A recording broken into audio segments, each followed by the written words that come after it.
Fala, meus amigos do Arquibancada Tricolor, está começando mais um De Olho no Adversário, na tela do AT, nas horas que antecedem o Choque Rei no Allianz Parque. Palmeiras e São Paulo se enfrentam no domingão, 16 horas, 4 horas da tarde, horário nobre, pra gente então comentar muito dessa partida. Ao meu lado, hoje o convidado é Erlan Jesus, que é ADM da página Palmeiras Mil Grau, palmeirense, gente boa, que está aqui conosco pra gente fazer os nossos comentários e projetar então o adversário dessa partida. Antes, né, aquele layout tradicional pra vocês, o AT agora é Superbet, faça o seu cadastro, leia o QR Code, então leia esse QR que tá na tela e faça o seu cadastro, fortaleça então e faça aí as suas apostas na Superbet, novo parceiro do Arquibancada Tricolor. Erlan, antes de tudo então, ótima tarde, dia, noite, pra quem quiser assistir, tiver assistindo em qualquer horário por aí. Um jogo que promete bastante, embora seja uma semana aí de Copa Libertadores. Como chega esse Palmeiras na parte emocional e os últimos jogos aí pra enfrentar o São Paulo, Erlan? Boa tarde pra você. Boa tarde, mano. Agradecer o convite primeiro de tudo aí, né? Sempre legal estar aqui com vocês do Arquibancada Tricolor. Agora sim, Palmeiras chega cansado em todos os sentidos, mental, fisicamente, né? A gente pegou uma sequência, todo mundo, né? Que é curioso, né? Todo mundo que tá ali em cima tá com uma sequência difícil, né? Se enfrentando, aí tem Libertadores, né? O Palmeiras acabou saindo da Copa do Brasil, mas teve o jogo e logo tem das quartas também, né? Quem se classificou. Então tá todo mundo meio cansado, né, cara? Meio do ano ainda. E acho que agosto é o mês para definir a temporada de muita gente. Mas o Palmeiras chega, ao meu ver, assim, sobrecarregado, né? Sobrecarregado, acho que seria a palavra correta, porque tá assim, pode ser que vença o São Paulo e se classifique na Libertadores e vai pro céu, ou talvez perder amanhã, ou empatar e não se classificar na Libertadores e virar aquela, não sei se crise, né? Tem muita gente que tá tratando como crise, mas enfim, Palmeiras, acho que a palavra correta hoje é um time sobrecarregado. Você acha que essa semana pode ser um divisor de águas, Erlan, pra esse Palmeiras? Porque tem um jogo aí de volta agora da Copa Libertadores, já caiu na Copa do Brasil, e esse clássico, embora não seja um clássico que seja um clássico mata-mata, vale também pra parte emocional, vale pra parte da confiança desse Palmeiras. Pra você, é uma semana que dá pra gente concluir que é decisiva pra essa equipe? Não que depois sejam jogos fáceis, que não tem jogos fáceis no Brasileirão, né? Mas depois o Palmeiras tem, por exemplo, o Cuiabá em casa. Então, dessa sequência mais complicada, é o penúltimo. E aí, cara, é aquele lance que eu falei, né? Se ganha, dá uma moral absurda. O Palmeiras passa por uma fase conturbada muito porque... Não sei se plantou, se tá colhendo o que plantou, mas assim, o Palmeiras teve algumas decisões, por exemplo, o primeiro jogo contra o Flamengo na Copa do Brasil, que foi horrível, né? Esse primeiro na Libertadores contra o Botafogo também foi horrível, a postura do time foi muito ruim. E o Palmeiras teve alguns jogos muito ruins no Brasileirão, que complicou também. O Palmeiras, por exemplo, perdeu pro Vitória em casa, sabe? É uma situação muito complicada isso. Então, chega hoje muito pressionado, né? Tendo que ganhar. E é curioso, né? Porque parece que tanto o São Paulo quanto o Palmeiras tá muito pensando na Libertadores, só que, mano, esse jogo aqui, ele é crucial, né? A torcida, as duas torcidas, né? Mas a do Palmeiras eu sei que, especialmente pelo Palmeiras jogar em casa, não vai aceitar algo que não seja a vitória, né? O Palmeiras, imagino não, né? A torcida quer a vitória e eu imagino que o time esteja tratando assim. Por isso que eu acho que o Abel não vai meter um reservão, né? Ele é muito raro dele poupar mesmo, assim. Ele nunca foi de poupar tanto. E eu acho que agora é o momento que ele não vai fazer isso, porque não tem como. Uma resposta ruim amanhã, uma eliminação na na Libertadores, não acho que o Abel fica balançado, né? Tem o pessoal do Fora Abel aí, um ou outro aí. Mas é uma pressão que ele nunca... Ele teve uns momentos ruins, assim, mas eu acho que esse aqui dá pra se considerar o pior, assim, da época da era Abel. E aí, claro, pra gente projetar a escalação, você falou que ele não deve poupar, o Gé também vai nessa linha e traz uma provável escalação com o Everton, Giai na direita, a zaga Naves e Vitor Reis, na esquerda Vanderlan, meio de campo Fabinho, Rios e Maurício, e aí o trio de ataque Lázaro, Felipe Anderson e Rony. Não é exatamente a força máxima, mas são aí nomes que já vinham sendo utilizados, né, até como time titular. Até você me falava antes aqui no off que ele não é um cara que escolhe muito bem os seus 11 iniciais, ele não tem 11 fixos, né, em campo. Então é um time que dá pra considerar um time misto, né, mas um time também que passa longe de ser um reservão, né, Erlan? Eu acho que o momento que o Abel teve um time titular muito fixo foi em 2022, o melhor time ali da era Abel, né. Acho que só mudou que na época o Veiga teve uma lesão e tal, mas de maneira geral foi a época que ele mais teve um time fixo.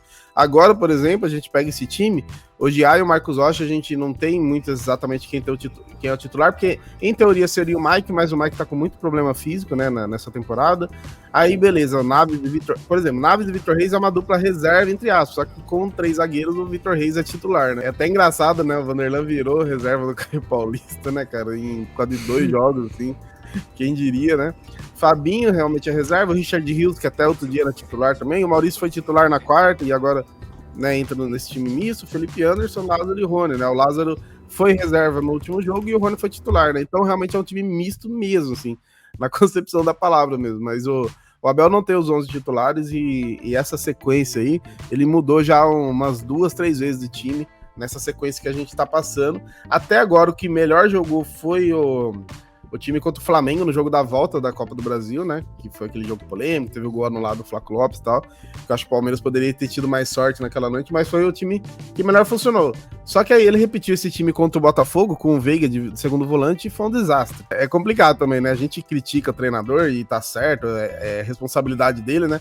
Mas jogador também é foda, né? Tipo, o cara faz um jogo na mesma posição muito boa, e no outro parece que ele não sabe onde ele tá no campo, né? Até porque depende muito do que o adversário faz. Pra gente trazer também um pouco dessa expectativa da torcida, porque o jogo é em casa, é no Allianz Parque, é um jogo que envolve outros fatores pro palmeirense, mas a fase, como você falou, não é das melhores, né? Acho que o palmeirense, até li isso no Twitter também, né, de colegas palmeirenses, ele, enfim, né, acho que pós anos aí, ele perde aquela confiança total de que o Abel sempre tem uma solução, sempre tem um plano pós uma eliminação e pós jogos ruins. Você acha que é por aí? É exagero falar isso? E pelo que você ouve dos seus amigos palmeirenses, e claro, seu sentimento também, é um clima de maior otimismo, pessimismo, ou vamos esperar pra ver pra esse choque rei, Aaron? Eu sinto uma certa confiança, por ser em casa, né? Acho que o fator casa ajuda muito. A gente teve a punição agora, né, da Mancha Verde, então, assim, o lance, a torcida vai estar lá, né, mas não vai ter instrumentos, bandeirão, né, toda essa parte que compõe bem a festa da torcida, né, então tem um pouquinho de apreensão em relação a isso, como que vai estar o estádio, né, como que vai se comportar o estádio sem a principal organizada ali puxando e tudo mais, porque jogos contra o São Paulo a gente já ganhou muito na força da torcida, não só contra o São Paulo, né, contra outros times também, mas eu acho que rola um certo otimismo por ser um jogo em casa. E um pouquinho pelo que a gente olha, pelo menos pelo que a gente tem visto, o São Paulo deve poupar mais do que o Palmeiras, né? Se for confirmado mesmo. Então rola um otimismo, porque eu tava até fazendo uma análise ali dos elencos que ontem, e o time titular do São Paulo e o time titular do Palmeiras, eu acho que se medem bem as forças, né? Tanto que é muito equilibrado o retrospecto aí com o Abel, né?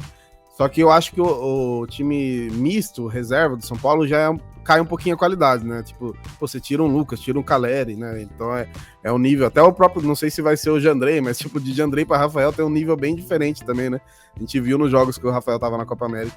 Então, se tem um otimismo, talvez seja mais imaginando que o São Paulo vá com o time mais reserva, mas também não significa nada, né? Que tem vezes que o reserva quer mostrar serviço e complica mais que o titular. E sobre esse time que a gente esboçou, Erlan, claro, não é pra entregar aí o jogo do Palmeiras, você não é o técnico, eu sei que o pessoal fica bravo, pô, tá dando a letra pros caras, tudo mais, mas assim... Tem essa briga, né? Olha lá, vai falar, certeza que o meu dia tá de olho em mim aqui. Cara, mas dá pra você elencar pra quem tá assistindo aqui pra gente os pontos fracos primeiro, então onde você acha que o próprio Palmeiras pode perder essa partida, pode ter dificuldade pra essa partida, e os pontos fortes, onde São Paulo pode ter dificuldade contra esse Palmeiras com o time que a gente esboçou. Cara, acho que o ponto fraco é entrosamento, velho. Entrosamento, porque você tem ali, por exemplo, um Fabinho e Richard Rios que jogaram poucas vezes juntos, até jogaram assim, mas poucas vezes, e principalmente o Maurício, que chegou agora, né, fez um bom jogo ali contra o Botafogo, aliás, foi dos poucos bem, jogou bem contra o Botafogo, contra o Flamengo também, mas é muito sem entrosamento, né, o Felipe Anderson, Lázaro e Rony, eu acho que não jogaram juntos ainda, se jogaram foram alguns minutos, então acho que o ponto fraco mais é entrosamento mesmo, né, tipo, é até difícil falar assim, sei lá, pela lateral esquerda, lateral direita, porque assim, realmente não dá pra saber o que a gente vai esperar, até de formação sem a bola, né? E ponto forte, velho, é questão individual, é pegar uma noite boa ali, uma tarde boa do Richard Rios, do Maurício, Felipe Anderson, que a gente também E eu entendo que é difícil a adaptação, né? Chegou agora da Itália, por mais que seja um bom jogador, tem adaptação. Os pontos fortes são desequilíbrio individual. Os caras aí que a gente sabe que tem qualidade, dá uma desenrolada boa. Não sei em relação ao Estevão, mas, por exemplo, eu acho que se o Estevão entra no segundo tempo também complica, né?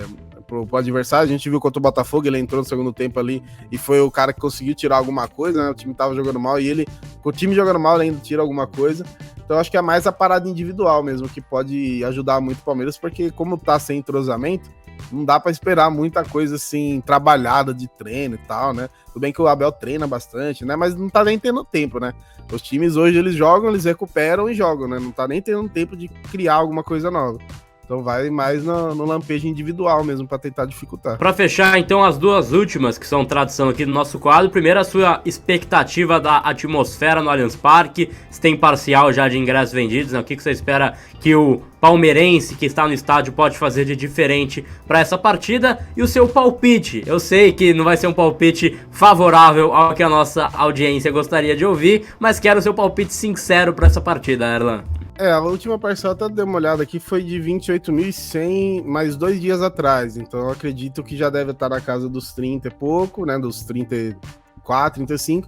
Acredito que vai lotar. Não sei se vai bater recorde.